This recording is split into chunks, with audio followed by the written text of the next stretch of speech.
Hello everyone, welcome back to my channel. আমি শ্রাবন্তী, আর শ্রাবন্তী ব্লগে জানাই তোমাদের অনেক অনেক ওয়েলকাম। তো এই যে দেখো রেডি হয়েছে, আর এখন যাচ্ছি নন্দিনীকে আনতে।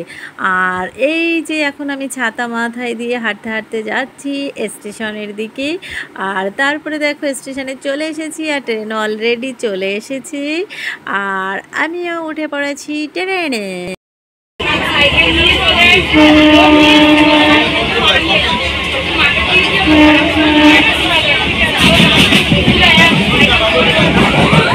তো নন্দিনীর স্কুল ছুটি, আর নন্দিনীর ফ্রেন্ডসদের সাথে যাচ্ছে স্টেশনের দিকে। আমি বললাম তুমি একটু ওদেরকে নিয়ে যাও, আর আমি চলে এলাম এখানে পাশেই মন্দিরটা। তো আজকে তো হনুমান জয়ন্তী, তো এখানে পুজো হচ্ছে। আর দেখো এখানে চেয়ার টেয়ার পাতা আছে, তো সবাই এসে এখানে বসেছে, আর এখানে প্রচণ্ড হাওয়া হচ্ছে, খুব ভালো লাগছে।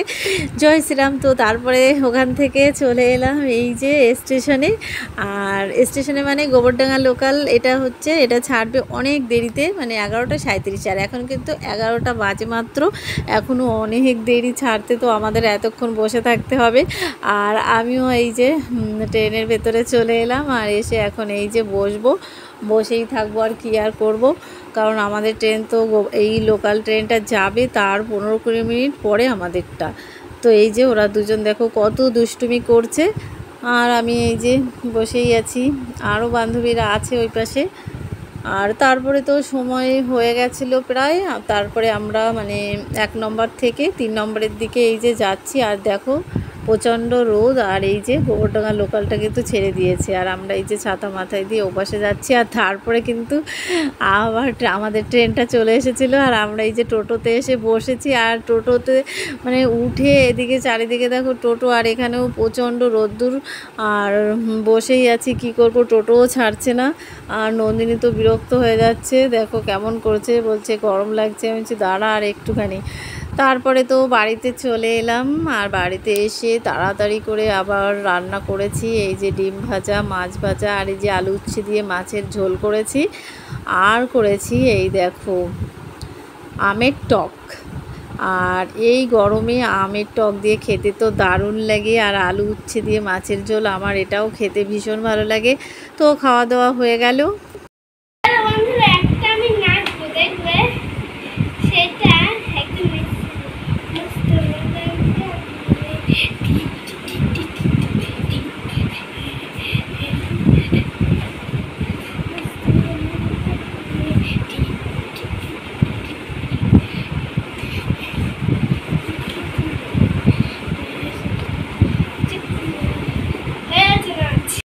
তো দেখো এখন কিন্তু প্রায় 5:30টার বেশি, মানে অন্ধকার হয়ে গেছে, দেখে বুঝতেই পারছো।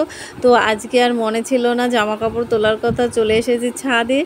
আর ছাদে এসে একটু বসেছিও, হাওয়া হচ্ছিল।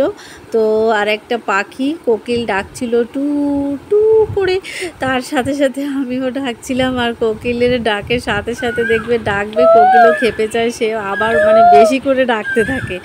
তারপরে তো এই দেখো চলে এলাম আবার রাতে মানে তখন কটা বাজে, 7টা বাজে। এই যে সেই গাছের নারকেল, আগের ভিডিওতে তো তোমরা দেখেছো। তো এই যে নারকেল কুড়িয়েছি, আর এখন এই নারকেল দিয়ে বানাবো আজকে পুলি পিঠে, তেলে ভাজা করে ময়দা দিয়ে বানাবো।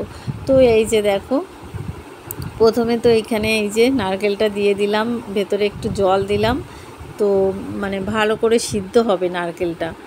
তারপরে চিনি দিয়েছি, প্রচুর পরিমাণে চিনি দিয়েছি, ভীষণ মিষ্টি হয়েছিল।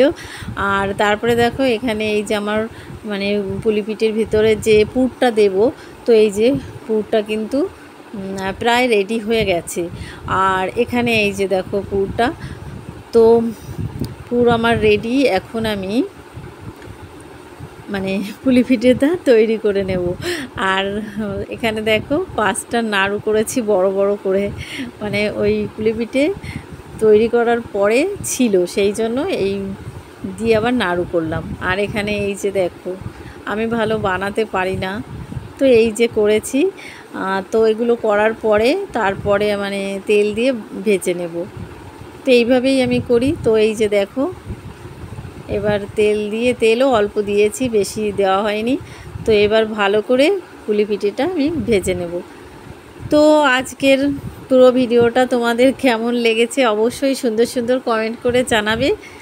আর আজকে রাতে আর কোনো কিছুই শেয়ার করলাম না, তো এটা দিয়েই আমার ভিডিওটা শেষ করলাম। এই দেখো পুলি পিঠে কতগুলো ভেজেছি। তো তোমরা কে কে খাবে চলে এসো।